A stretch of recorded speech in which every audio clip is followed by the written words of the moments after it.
I'm Toby. Today I'm visiting King's Cross, a new development in the centre of London. There are building sites like this all over the city.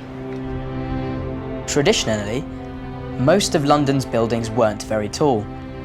For over 300 years, St Paul's Cathedral was the city's tallest building.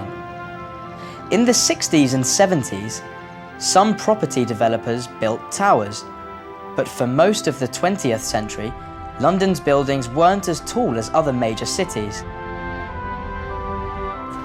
Over the last 15 years, this has changed. London is now one of the world's most important financial centres, and its population is growing. The city is expanding all the time. Its new businesses need new offices, and its new residents need new houses. Suddenly, there are skyscrapers everywhere. When the Shard opened in the summer of 2012, it was the tallest building in Europe with 87 floors.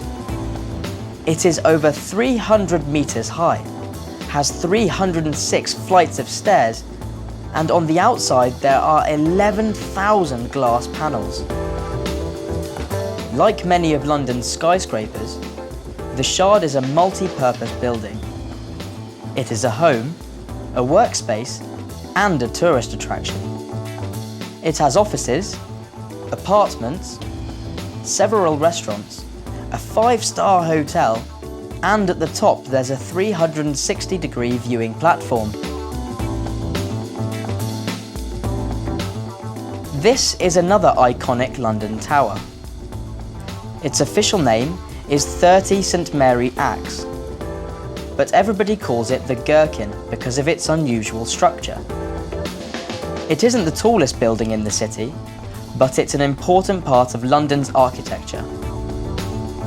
It has 41 floors, and you can find some of London's biggest businesses here. It has become a symbol of the city. Buildings like the Shard and the Gherkin have completely changed London's skyline. This famously low-rise city now has some of the most famous skyscrapers in the world. And building isn't stopping. Property developers are planning to build over 200 towers around the city. But many Londoners disagree with these plans. They say the city can meet the demands of a growing population without towering skyscrapers. This new development at King's Cross is a great example of this. The developers here are building 2,000 homes, 20 streets, 10 public squares and 50 workspaces. Around 35,000 people will work here, but they aren't building any towers. A major part of the development is Google's new headquarters. It will be larger than the Shard, but it will only have 11 floors. Instead, it will be 330 meters long and will sit on a 2.5-acre site. People are still arguing over London's development. The towering Shard and the lower but longer Google HQ show each side of this argument.